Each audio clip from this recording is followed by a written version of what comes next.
ভারত উড়িষ্যা থেকে অগ্নি 5 মিসাইল পরীক্ষা করেছে। এটি একটি ইন্টারমিডিয়েট রেঞ্জ ব্যালিস্টিক মিসাইল যা পারমাণবিক অস্ত্র বহন করতে পারে।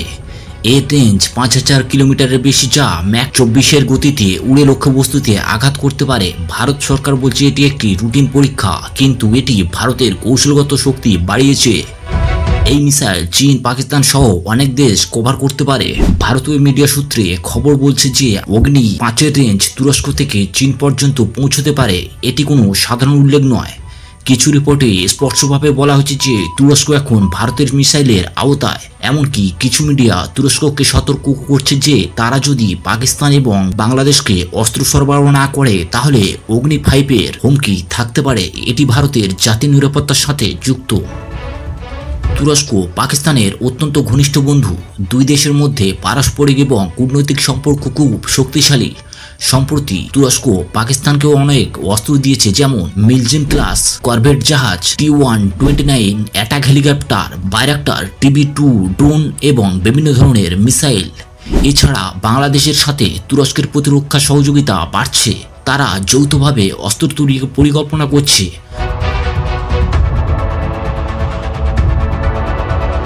ভারত এগুলোকে নিজের নিরাপত্তার জন্য হুমকি মনে করে, কারণ পাকিস্তান ও বাংলাদেশের সাথে ভারতের সীমান্ত উত্তেজনা আছে। তুরস্কের এই সাপোর্ট ভারতকে চিন্তিত করেছে। পাকিস্তানের বন্ধু হিসেবে তুরস্ক এখন ভারতের মিসাইলের টার্গেটে। অগ্নি 5-এর পরীক্ষা তুরস্ককে একটি স্পষ্ট বার্তা দিচ্ছে, ভারতকে উস্কানি করলে ফলাফল ভালো হবে না, কারণ হুমকির সংকেত। মিডিয়া বলছে তুরস্ক যদি পাকিস্তান ও বাংলাদেশকে অস্ত্র দিতে থাকে তাহলে অগ্নি 5 তুরস্কের শহরগুলিতে পৌঁছতে পারে। এটি একটা পরোক্ষ হুমকি। আঞ্চলিক ভারসাম্য। ভারত চায় না যে তুরস্ক পাকিস্তানকে শক্তিশালী করে। এটি দক্ষিণ এশিয়ায় ভারত পাকিস্তান উত্তেজনা বাড়াতে পারে। তুরস্কের জন্য এটি একটি ঝুঁকি, কারণ তারা নিজেরা চীনের সাথে যুক্ত, কিন্তু ভারতের সাথে সরাসরি সংঘাত চায় না। ভারতের কৌশল এই পরীক্ষা শুধু চীন পাকিস্তান নয়, তুরস্ককেও লক্ষ্য করে।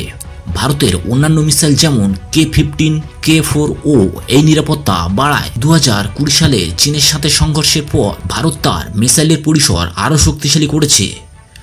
অগ্নি 5-এর পরীক্ষা ভারতের একটি শক্তির প্রদর্শন। তুরস্কের উল্লেখ এটাকে আরও গুরুত্বপূর্ণ করে তুলেছে, কারণ এটি পাকিস্তানকে সাহায্যকারী তুরস্ককে সতর্ক করছে। তুরস্ককে এখন ভাবতে হবে যে তার অস্ত্র রপ্তানি ভারতের সাথে সম্পর্ক খারাপ করতে পারে। এটি দক্ষিণ এশিয়া এবং মধ্যপ্রাচ্যের রাজনীতিতে নতুন মোড় আনতে পারে।